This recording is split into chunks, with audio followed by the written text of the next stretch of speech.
Welcome है आपका फिर से एक नए टॉपिक के साथ में जो बोर्ड का एक कंफर्म टॉपिक होता है। तो आप लोग ऐसे ही कुछ कंफर्म टॉपिक को पढ़ लीजिए तो क्या होगा, आपके बोर्ड में मीन्स 60 to 70 मार्क्स जो हैं वो कंफर्म सिक्योर हो जाएंगे। तो हमारे पास में अभी भी बहुत समय है। यदि हम एक एक दिन में एक एक टॉपिक भी तैयार करेंगे तो भी हमारा क्या हो जाएगा, मीन्स जो बायो का पेपर है वो बड़ी आसानी से क्या हो सकता है, सॉल्व हो सकता है। तो आप लोग प्लीज कमेंट किया करिए। वीडियो तो आप लोग देख लेते हो लेकिन आप लोग कमेंट नहीं करते हो, तो प्लीज एक कमेंट जरूर कर दिया करिए और एक लाइक कर दिया करिए। देखिए आज का जो टॉपिक है वो है पॉलिन ग्रेन मेल गैमेटोफाइट। यानी जो पॉलिन ग्रेन होता है उसको हम लोग मेल गैमेटोफाइट बोलते हैं। तो क्वेश्चन किस तरीके से आता है पेपर में तो उसको समझते हैं। सबसे पहले क्वेश्चन इस तरीके से आता है कि draw the level of parts of the male gametophyte या the draw the diagram of the male gametophyte, या फिर वो आपसे क्या बोलेगा कि कुछ पार्ट्स दे देगा, उसको आपको डिफाइन करना होगा, उसको आपको क्या करना होगा, मार्क करना होगा। कैसे मार्क करना होगा चलिए समझते हैं। सबसे पहले बात करते हैं पॉलन ग्रेन है क्या।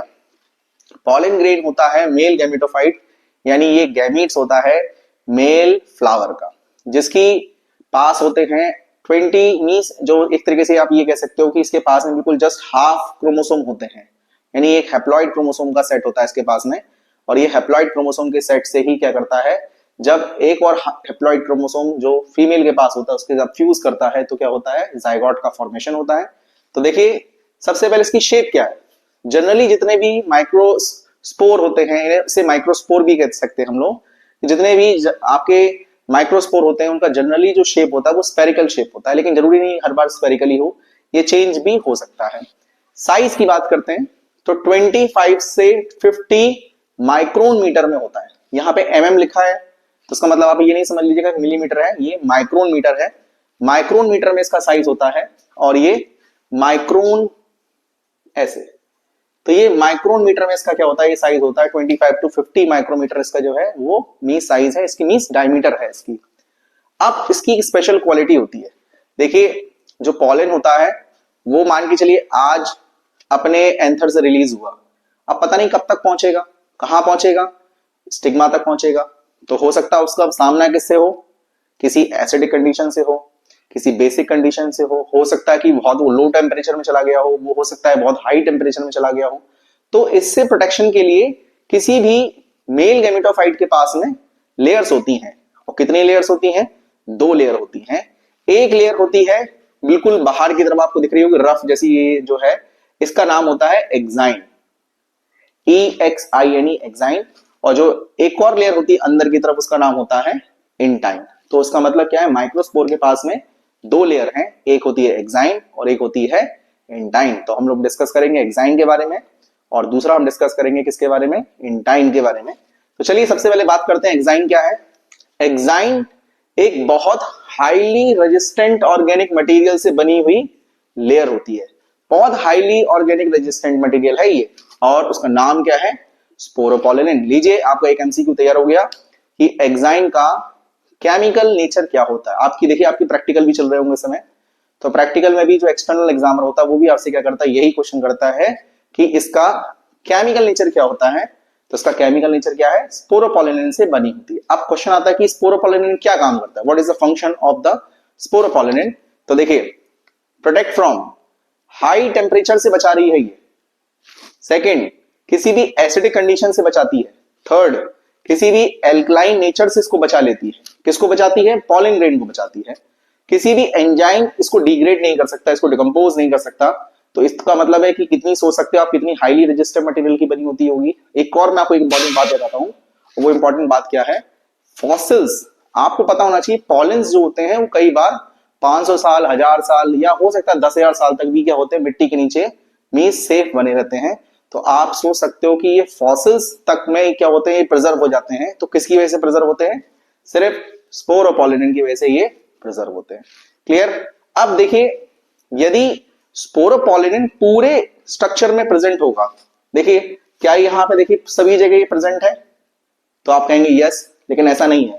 स्पोरोपोलिन सभी जगह नहीं पाई जाती है, कुछ जगह पर ये एब्सेंट होती है। जैसे ये वाला जो एरिया है, ये जो एरिया आपको दिखाई दे रहा है, यहां पर क्या है, ये एब्सेंट है। एक और देखिए ऐसी कई जगह क्या होती है, ये एब्सेंट होती है, और जिस जगह ये एब्सेंट होती है उसी जगह को हम लोग बोलते हैं जर्म पोर। तो इसका मतलब क्या है कि जब फर्टिलाइजेशन के समय उससे पहले जब स्टिग्मा पे वो लैंड करता है तो वो एक क्या बनाता है, पॉलन ट्यूब का फॉर्मेशन करता है। तो पॉलन ट्यूब कहां से निकलेगी, यदि सभी जगह स्पोरोपोलिन होगी तो एक जगह स्पोरोपोलिन क्या होती है, एब्सेंट होती है, और यही स्पोरोपोलिन को मींस जहां पर ये एब्सेंट होगा उसी को हम लोग बोलते हैं जर्म पोर। और जर्म पोर से क्या निकलता है, पॉलन ट्यूब का फॉर्मेशन इजी गोइंग हो जाता है। तो दूसरा क्वेश्चन आपका तैयार हो गया। क्या है वो दूसरा क्वेश्चन, कि स्पोरोपोलिन जिस जगह पर एब्सेंट होती है इसको क्या बोलते हैं, उसको बोलते हैं हम लोग जर्म पोर। और जर्म पोर का फंक्शन क्या है कि इसी जगह से क्या होगा, पॉलन ट्यूब जो है वो मींस राइज होगी। चलिए अब चलते हैं इसकी सेकंड लेयर की तरफ, और सेकंड लेयर का नाम क्या है, इंटाइन। और इंटाइन जो होती है बिल्कुल एक्साइन के जस्ट नीचे होती है, इसके बीच में बस एक थोड़ा सा स्पेस होता है जिसमें सेलुलोज जो होता है वो बहुत थिकनिंग के साथ में क्या होता है, भरा हुआ होता है। तो देखिए सबसे पहले कि ये इनर वॉल है, स्पोरोपोलिन यानी जो एक्साइन है उसकी कंपैरिजन में ये बहुत पतली है, वो बहुत मोटी होती है, ये बहुत पतली होती है। ये कंटिन्यूअस फैशन में होती है, इसका मतलब है कि इसमें कहीं पर भी ब्रेक नहीं है, ये बिल्कुल पूरी तरीके से क्या होगी, इंटरनल साइड पर पूरी तरीके से ये बनी होगी। अब बारी आती है इसका केमिकल नेचर क्या है, तो उसका केमिकल नेचर है पैक्टिन, और दूसरा होता है ये सेलुलोजिक मटेरियल से बनी होती है। तो ये दो पार्ट से बनी होती है। देखिए आपके आज दो क्वेश्चन तैयार हो गए बोर्ड के। क्या क्वेश्चन तैयार हो गए, एक तो मेल गैमेटोफाइट का आपको स्ट्रक्चर बनाना आ गया, ये है इसका स्ट्रक्चर। तो अभी हम लोगों ने सिर्फ दो बातों पर डिस्कस किया है, वो क्या बात डिस्कस करी है कि एक तो उसकी आउटर कवरिंग क्या होती है, आउटर कवरिंग होती है इसकी एक्साइन, और जो इनर कवरिंग होती है वो क्या होती है इसकी इंटाइन। तो अब हम बात करते हैं इसकी सेल्स के बारे में कि इसकी सेल्स कितनी होती हैं। तो उसमें दो सेल पाई जाती हैं, वेजिटेटिव सेल और जनरेटिव सेल। जनरेटिव सेल और वेजिटेटिव सेल के बारे में ही अब हम लोगों को क्या करना है, डिस्कस करना है।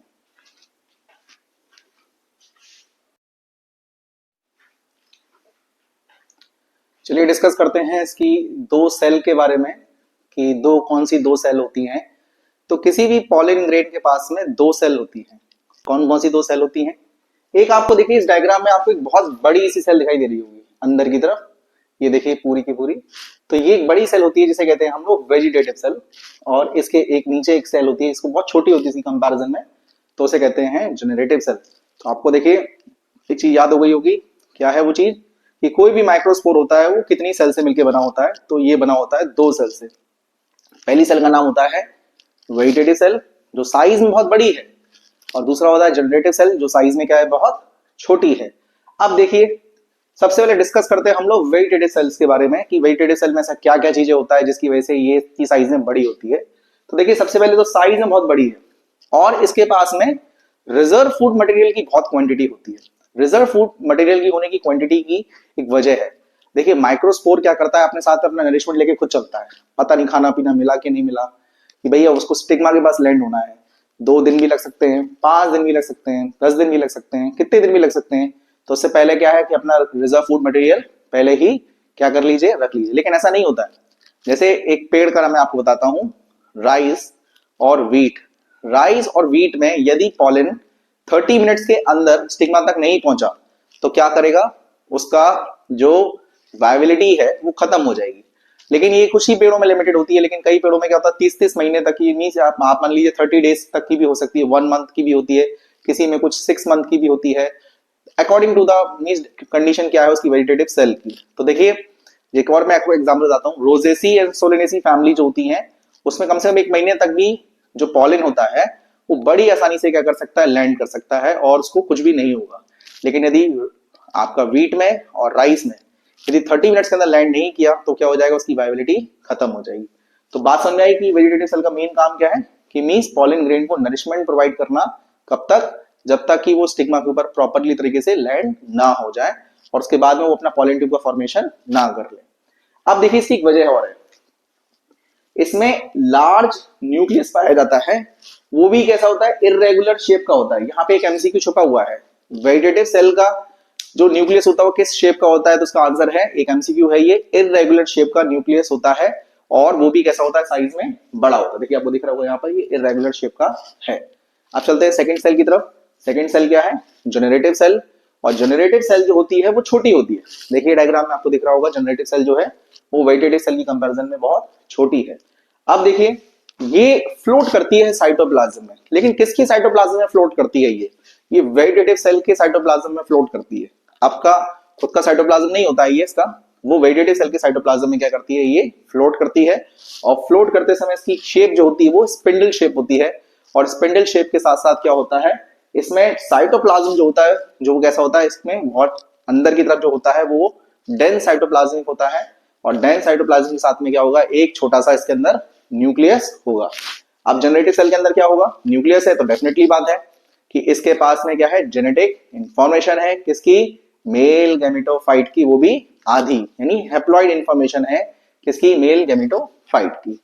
अब देखिए ये इस समय जो है, जो मेल गैमेटोफाइट है वो दो स्टेज में आपको दिखाई दे रहा होगा, one vegetative cell and second is generative cell. तो ऐसी स्टेज में जब कोई भी पॉलन लैंड करता है स्टिग्मा के ऊपर तो उसको टू सेल स्टेज का माना जाता है। और मेजोरिटी में देखा जाए तो 60% एंजियोस्पर्मिक प्लांट जो होते हैं वो टू सेल स्टेज में ही क्या हो जाते हैं, शेड ऑफ हो जाते हैं। लेकिन कभी कभार क्या होता है, थ्री सेल स्टेज में भी ये शेड ऑफ होता है, जिसमें वेजिटेटिव सेल तो एक ही रहती है लेकिन जनरेटिव सेल क्या करती है, माइटोसिस करके दो पार्ट में क्या हो जाती है, वो स्प्लिट हो जाती है और वो थ्री सेल स्टेज कंसिडर की जाती है। तो चलिए वो नेक्स्ट में हम लोग अभी डिस्कस करेंगे उसके बारे में। अभी तो हमें मेन टॉपिक के ऊपर समझना है, वो भी बहुत क्रिस्प वे में समझना है उसको। अब बात करते हैं कि क्या पॉलन के कोई एडवांटेजेस और डिसएडवांटेजेस होते हैं। Yes, this is a 2 marks question कि क्या एडवांटेजेस रहते हैं और इसके क्या डिसएडवांटेजेस होते हैं। तो चलिए पहले डिस्कस करते हैं एडवांटेजेस की तरफ। तो देखिए इसके पास में यहाँ ऊपर लिखा है क्लियरली कि रिजर्व फूड मटेरियल है। तो जब रिजर्व फूड मटेरियल है, तो जब ये अपने लिए रिजर्व फूड मटेरियल लगता है, तो भाई ह्यूमन तो है बहुत लालची, तो वो क्या करता है, वहां से भी न्यूट्रिशन गेन कर सकता है। देखिए वहां से गेन कर लिया इसने, इसकी पॉलन टैबलेट्स बना के बेचने लग गया, सिरप बना के बेचने लग गया। और क्या बेच रहा है, किसके लिए बेच रहा है, ताकि परफॉर्मेंस को इंक्रीज किया जा सके। किसकी परफॉर्मेंस को, एथलीट्स की परफॉर्मेंस को इंक्रीज किया जा सके। रेस में जो हॉर्सेस दौड़ते हैं उनकी परफॉर्मेंस को क्या किया जा सके, इंक्रीज किया जा सके। तो आज मार्केट के अंदर डिफरेंट टाइप्स की क्या होती है, पॉलन टैबलेट्स मीन्स दिखती हैं, जिसमें क्या होता है, ये इस तरीके का रिजर्व फूड मटेरियल प्रेजेंट होता है। तो भैया कोई भी चीज यदि एडवांटेजेस है तो डिसएडवांटेजेस भी होगी, और इसका एक डिसएडवांटेजेस भी होता है। और वो क्या डिसएडवांटेजेस है कि एक जब वीट को इंपोर्ट किया गया था तो उसके साथ में एक जो पॉलन है वो हमारे देश में आ गया था, जिसका नाम है पार्थेनियम। तो याद कर लीजिए, एक नंबर का एमसीक्यू है ये, पार्थेनियम, जिसे कैरेट ग्रास के नाम से भी जाना जाता है। और ये सीवियर एलर्जी कॉज करता है। Severe allergy means in the sense of the chronic disorder type के, मींस ये सीवियर एलर्जी कॉज करता है, जैसे कि एज्मा एंड ब्रोंकाइटिस। मींस आपके लंग से रिलेटेड ये क्या कर देता है, एलर्जी कॉज कर देता है। अब बारी आती है, क्या पॉलेंस को हम स्टोर करके रख सकते हैं, बिल्कुल रख सकते हैं। पॉलेंस का हम बैंक बना सकते हैं। इसके लिए क्या करना होगा, हम क्रायो प्रिजर्वेशन टेक्निक का इस्तेमाल करेंगे। और क्रायो प्रिजर्वेशन टेक्निक क्या कहती है कि यदि किसी भी चीज को लिक्विड नाइट्रोजन में रख दिया जाए, और लिक्विड नाइट्रोजन कितना, -196 डिग्री सेल्सियस पर रख दिया जाए, तो वो चीज बड़ी आसानी से क्या हो सकती है, स्टोर हो सकती है। तो आई होप मैं मीन्स आपको ये टॉपिक समझ में आ गया होगा।